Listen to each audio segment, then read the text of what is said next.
Welcome, welcome everyone to the First Generation Student Success Podcast. I am your host, Raquel Bartoli, and on this podcast, we get the chance to connect with some of the world's most awesome professionals working with students, but most importantly, first generation students. And so today we have an awesome guest. Ms. Whitley Johnson is the director of the Empower Me First program at the University of Miami.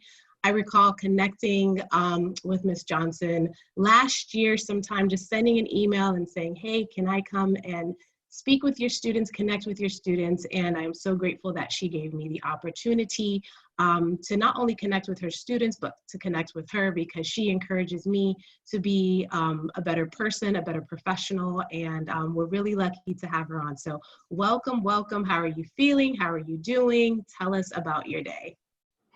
I am okay. As we know, it is a very heavy week.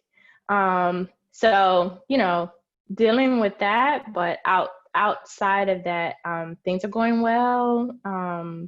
Being able to go see my family this weekend. So super excited about that and super grateful for this opportunity. Very excited about your podcast. I've watched the episodes and like you mentioned, meeting you for the first time on campus and the students just really being super excited that you were there and following you on social media. We're still handing out books.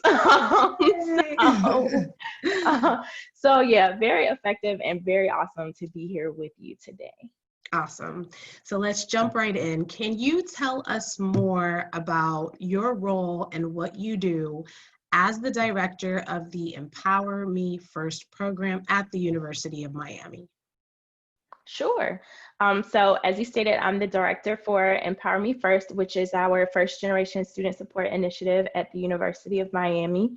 And so in my role, I'm a supplemental advisor to students. So I provide general advising and academic support where I talk with students about time management or starting the conversation about how to utilize office hours if they're interested in an internship or, I'm concerned, I'm not really sure what all these terms and names mean on my financial aid award letter. So really it could be anything from A to Z, but if it's something outside of my area of expertise or where we really want the students to go visit, quote unquote, like the experts on campus. So I'll use the internship for an example where I can certainly start that conversation. We want students to visit the Topo Career Center and engage with the folks there. So I may start the conversation and then make a personal connection with the professional there. So a lot of resource referrals. We host programs and workshops at a minimum of once per month.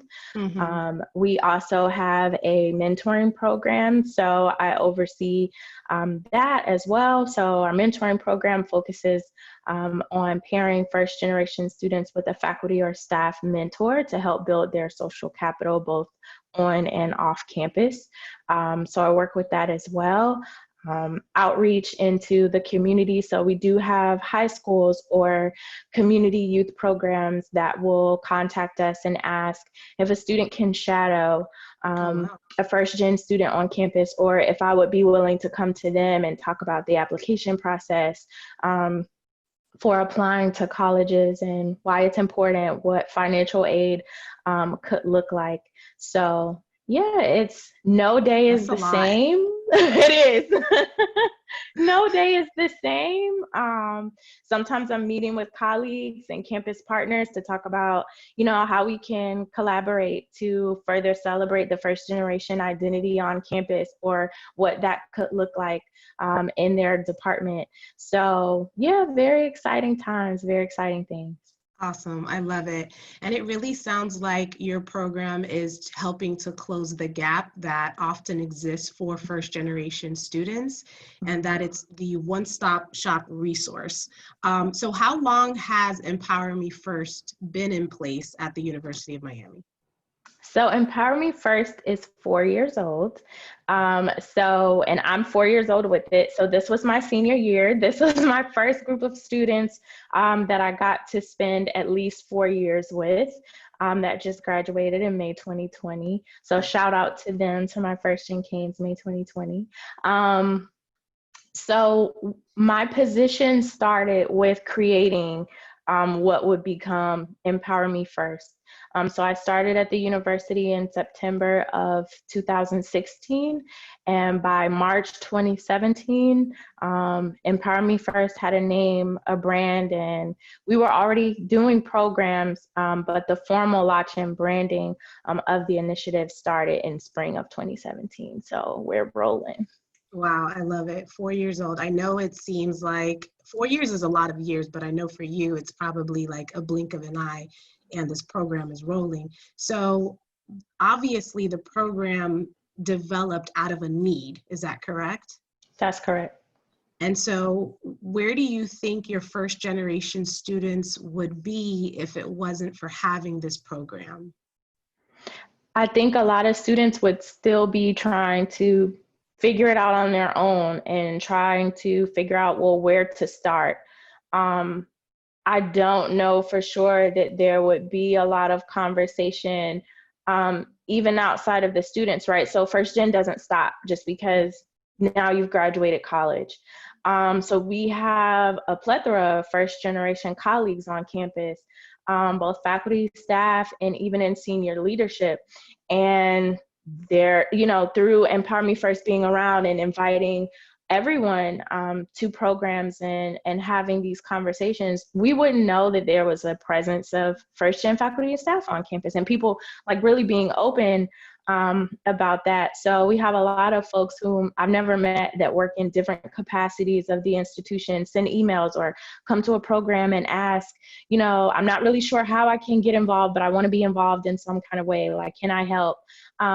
So I think there would maybe be less celebration or less openness about sharing the identity, maybe if this wasn't in place. And definitely, I think, students would still just be trying to figure it out on their own and wondering, where do I go? And again, as I'm sure many institutions are, we advertise the resources that we have and the ways that we're able to support students. But I do think Empower Me First is a great starting place. And it kind of provides a smaller home for first gen students where, hey, you can start here first if you haven't, found a community of support elsewhere. And I think the very important thing with that too is there are other people who are just like you. It's not just you trying to figure it out, and you can build that community with people who may very well have similar experiences from you. They're from all different walks of life. We have first gen students who are traditional, where they just graduated high school and now they're here. And we have students who have been out of school for some time and maybe they're married or they're a single parent or they're married and they have children and they're in school at the same time as their children at another university, and they're both first gen and kind of neck and neck and who's going to graduate first. But just residential, commuter. And so where you have all of these identities, I think it's awesome that there's a place where you can come and there's an initiative in place where, if for nothing else, with just that identity, you can connect or you can start the connection. I love it. I love it. And so my next question is, word on the street is, and I really can't tell you where I got this information from, is the Empower Me First program at the University of Miami is thebomb.com. There is no other, right? Somebody told me this. So I'm just bringing this to you to confirm the accuracy of this information. So can you let me know whether this is true or not, and why? So is Empower Me First thebomb.com? Absolutely. So, normally you have to be cautious of rumors, but I can confirm this one.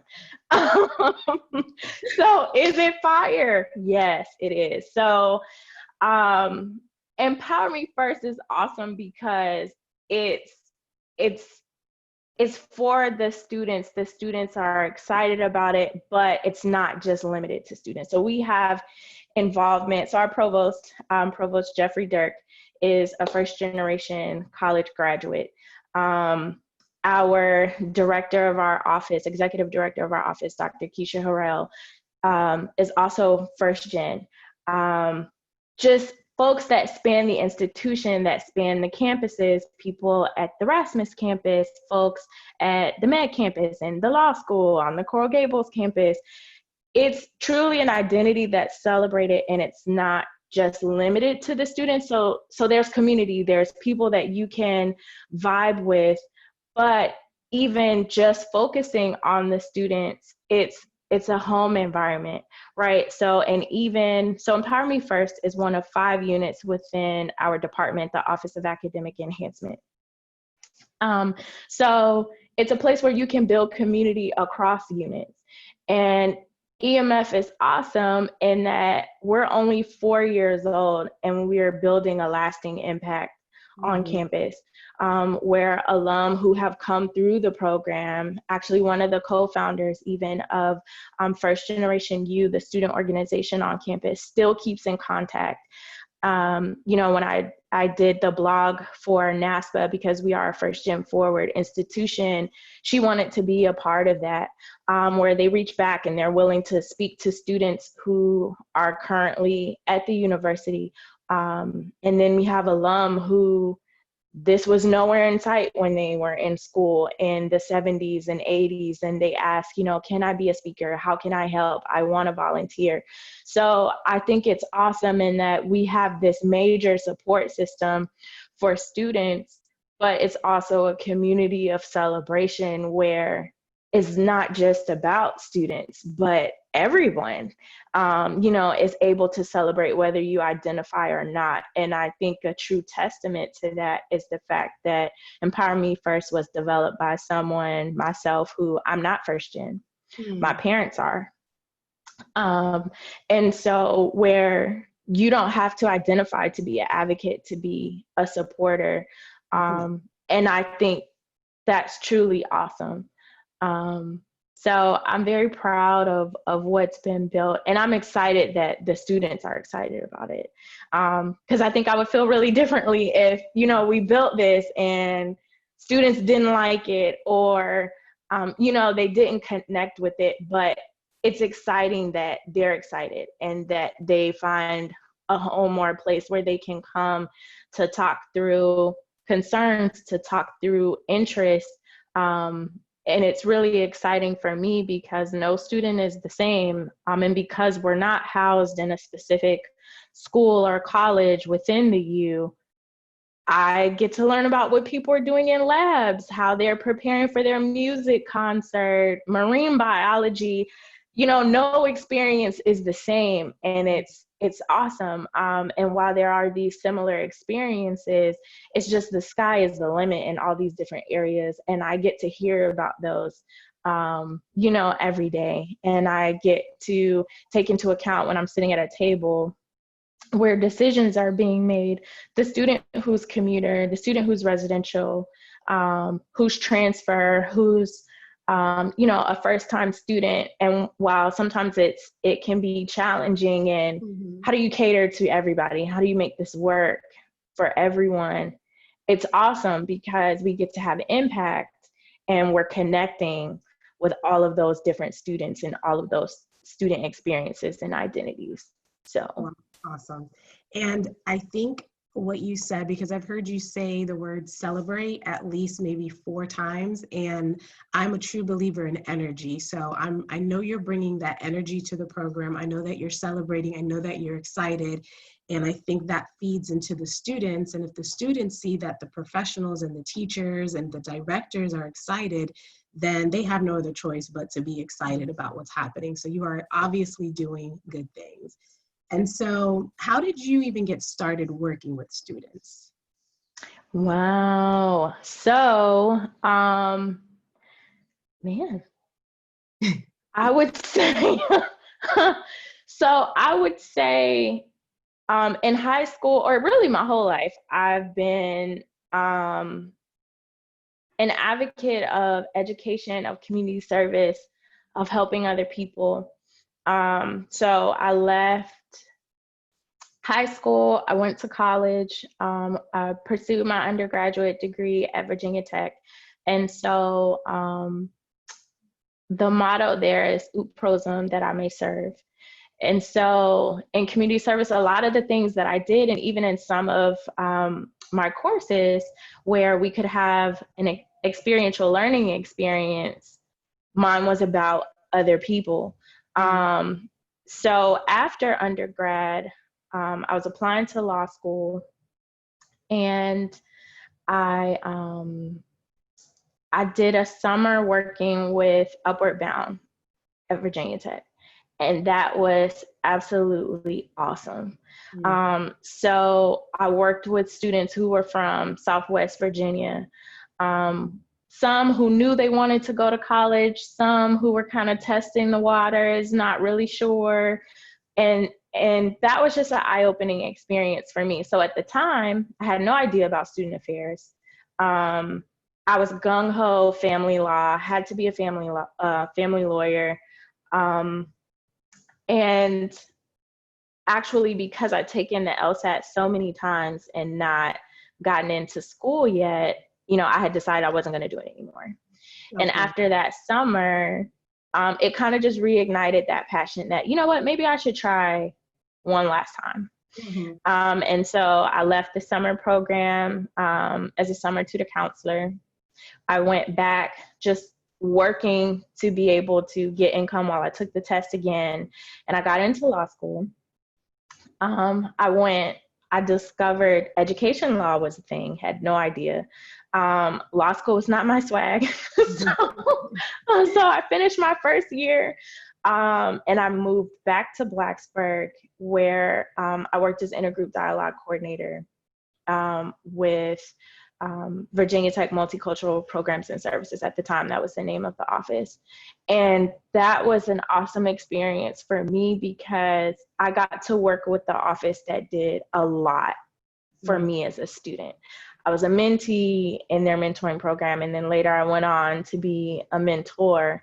And that was when I kind of learned, or into going into that year, like, hey, there's this thing that's called student affairs, and this could actually be my job of helping other students. And so I still maintained a relationship with my high school, and talking to students about going to college, reviewing resumes and personal statements. So I still continued to stay connected with the high school community, but even throughout grad school. So after that year of working with Virginia Tech, I transitioned into the higher ed and student affairs program, master's program there for the next 2 years.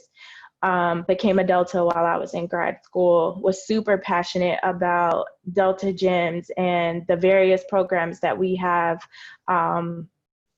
for high school, middle school, age children, and getting them excited about STEM, getting them excited about the possibilities of college. And so it's kind of just always been there, but I think it's morphed over time to look like working with students as a part of my job. Whereas before, maybe it was working with families and or being a guardian ad litem to advocate for students in a different way, or for youth and children in a different way. And now it's within the realm of education, but I wouldn't change it. Even though I fell in by total accident, I wouldn't change it. I think that seed was in your heart, and you just needed some life to happen in order for it to come out. And that's the great thing about working in the education field, is that there's so many options, so many ways you can work, serve, and connect with students. So that's pretty cool. And so when it comes to our current situation, as you mentioned, when I asked you in the beginning how you're feeling, it has been a heavy week for you. It's been a heavy week for me and so many. And I've tried really to just continue to have hope, you know what I mean? That change will continue to come, and that we can use our voice, we can use so many avenues to create change. And one of those is by empowering our first generation students, which is what you are doing. So when it comes to the current times right now, is there anything that's keeping you up at night when it comes to your students and the work that you do with your students? So I would definitely say wondering how students are processing, or are they? In what spaces? I think it's great that at actually just this week, our multicultural student affairs office and our counseling center held a conversation in a space for students to, and the community as well, just to be able to talk and they embedded self-care as a part of that conversation too, which is really important right now in the midst of coronavirus and in the midst of, the killings and murders that we're seeing on TV and that are happening in our communities right now.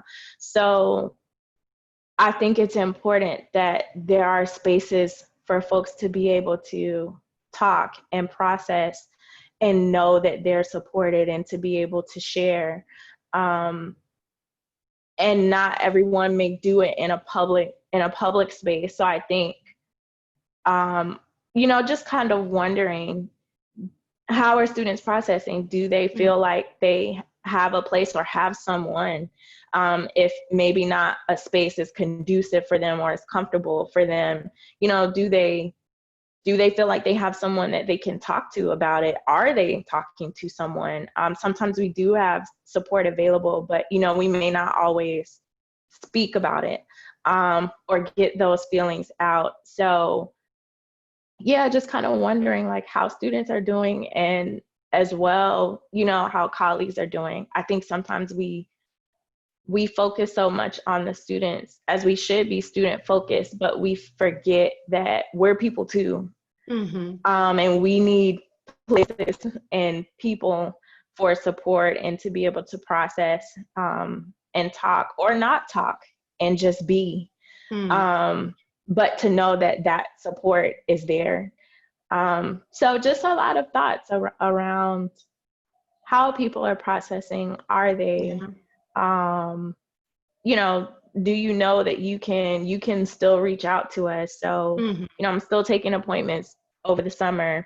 Students tend to email. And so just kind of wondering, we put out a statement as our office as well, but, just wanting the students even to know like, hey, you can call, we can chat, we can Zoom if you just need to be able to talk. And you just need me to sit there and listen and not say anything, I'm available to do that. So just wondering how students are doing, because we can't be together, where if this was happening and we were on campus, you could just walk in the office and sit and know that that's okay if you needed to do that. Or, you could drop in and we could have a conversation. And I think it's hard being physically away from students during this time, but I think that I'm grateful that many of our students are with their families during this time. So, ideally there's some level of support there, but it's hard being away from them during this. I mean, on top of the pandemic, it's also summertime. So like you're saying, when you're connected and on campus and you see faces, you have that office you can go to and just cry if you need to, vent if you need to. Right. But now everyone's kind of, quarantined. It's summertime. It's a little bit more difficult. But I do believe that this gives all campuses an opportunity to kind of look at their strategical plan for when students do get to come back in the fall, and how they're going to have conversations and what they're going to do to continue this movement so that it's a positive impact for everyone. So it's good that your students know that you're available, and hopefully they do email you and reach out to you if they need, just someone to speak to. And so my next question is, what do you think is like one best practice for working with first generation students? Like if you could think of one thing that's really worked well for you in connecting and serving this population of students, what would it be? So I think most definitely at the foundation, because if you don't have this, it makes everything else very difficult, is building the relationship with students and setting things in place where they know that you care and you set the precedent for what the environment is going to be like on your campus, in your department, in your program. So for me, coming to UM, I'm from Virginia. I knew no one on campus at all. So I kind of had that on my side to go to a student program, or to, interact with students and say, hey, like, is it okay if I come to your program? I want to see what you all do, or, I'd like to participate in the conversation if that's okay.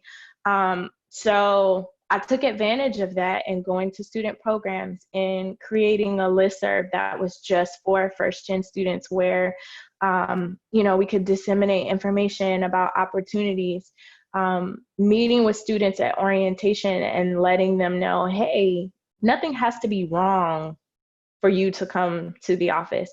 There doesn't always have to be a concern or an issue. And I think setting that environment where it's not deficit based.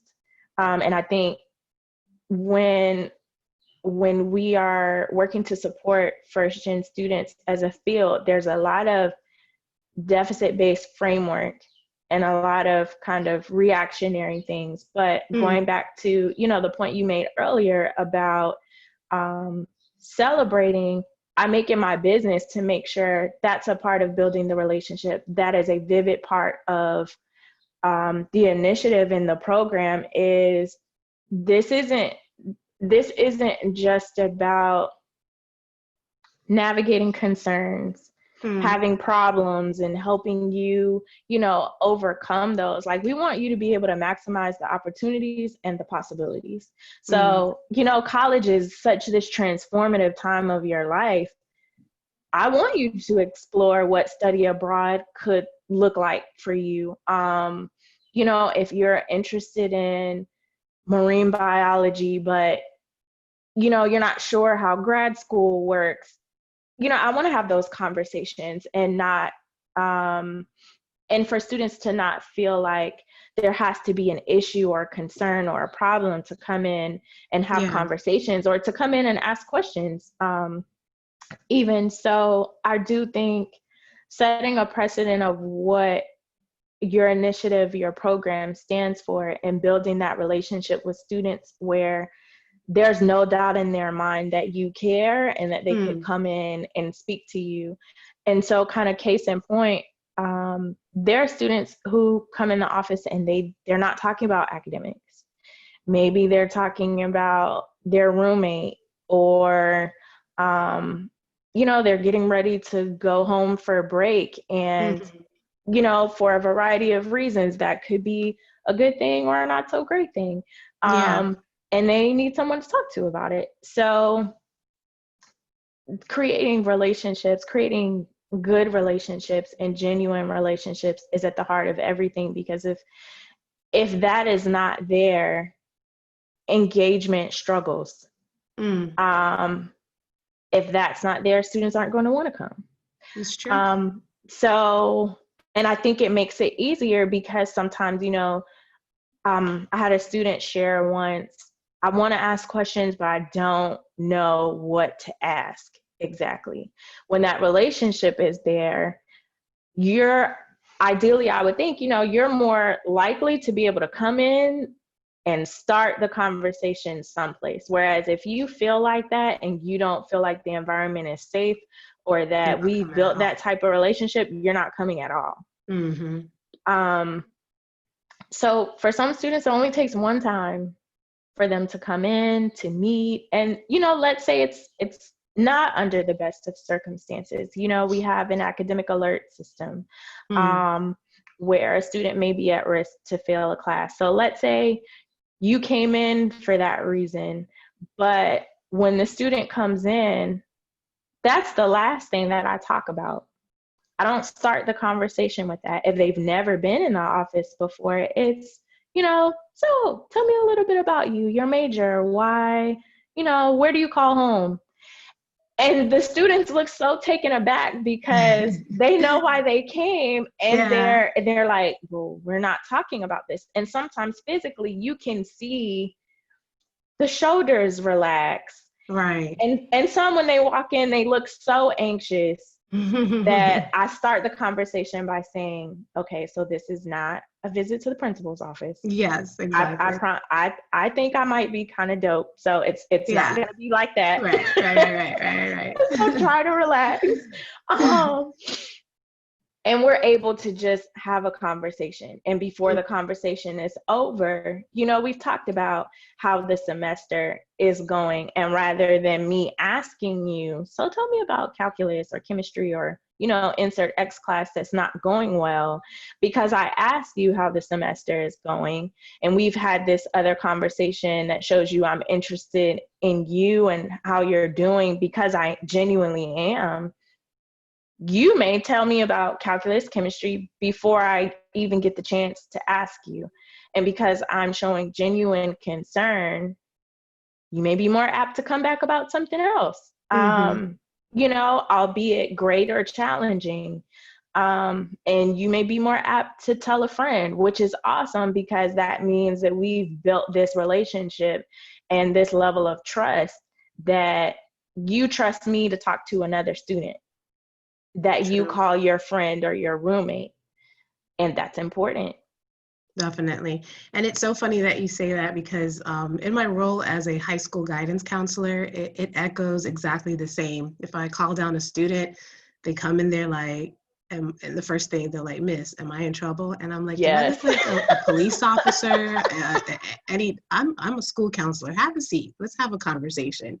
Yes. And in the beginning of the school year, when we do our presentations, to let the students know, I'm your counselor, and we go an extra step forward and let them know, like, don't just come by when you have a problem. Come by to say hi. Come by to check on me. I want to see your face. If you made a good grade, if you joined the club, this is not just about when everything goes wrong. And then we give them a list of reasons why they could come see the counselor, because sometimes they don't even know why they need to come see the counselor. So it's funny that you said all those things that are happening at the college level still happens at even the middle school and high school level.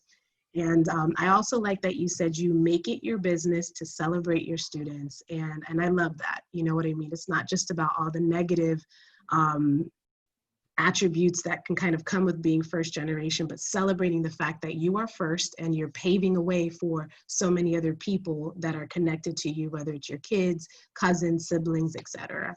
So this is pretty cool. I love your program. I love what you're doing. And I really hope that others, when they see this, if they don't have something like this on their campus, that they make an effort to develop a program like this, because it definitely helps. And then, so last but not least, I always like my guests to leave a word of encouragement, just anything that's on your heart for any person that comes across this video and they hear about all the awesome things that you're doing. What's one thing you'd like to leave us with?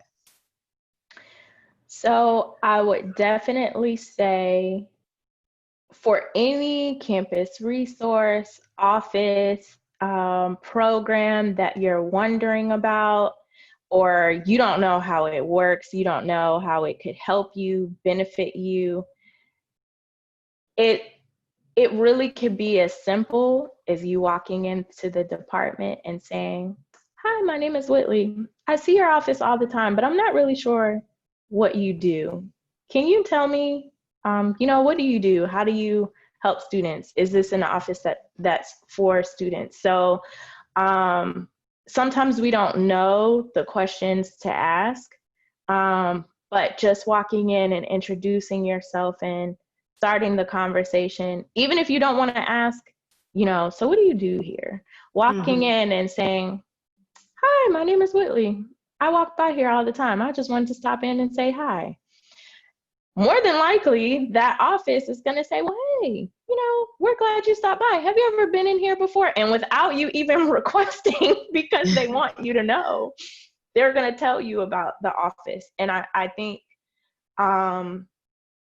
we do that, or some of us, we may do that if we're passing by a restaurant or a place that we always see, but we've never been in there. We always say, I need to go in there. Mm-hmm. And one day you just go.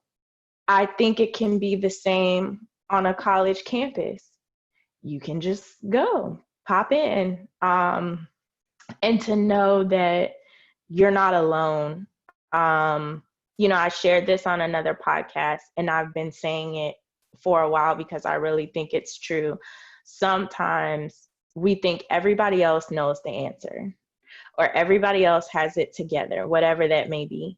Mm-hmm. Whether it's in school, on your job, whatever the situation. And a lot of times people have the same questions, some of the same concerns or challenges that you may be having, but some people have better poker faces than others. Yeah. And they may be able to better carry it than maybe how you do.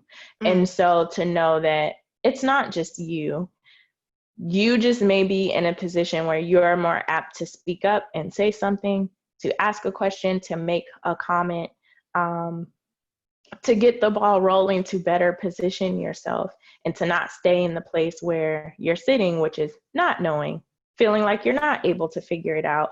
And just speaking up and saying something and starting the conversation could be a simple step to changing that.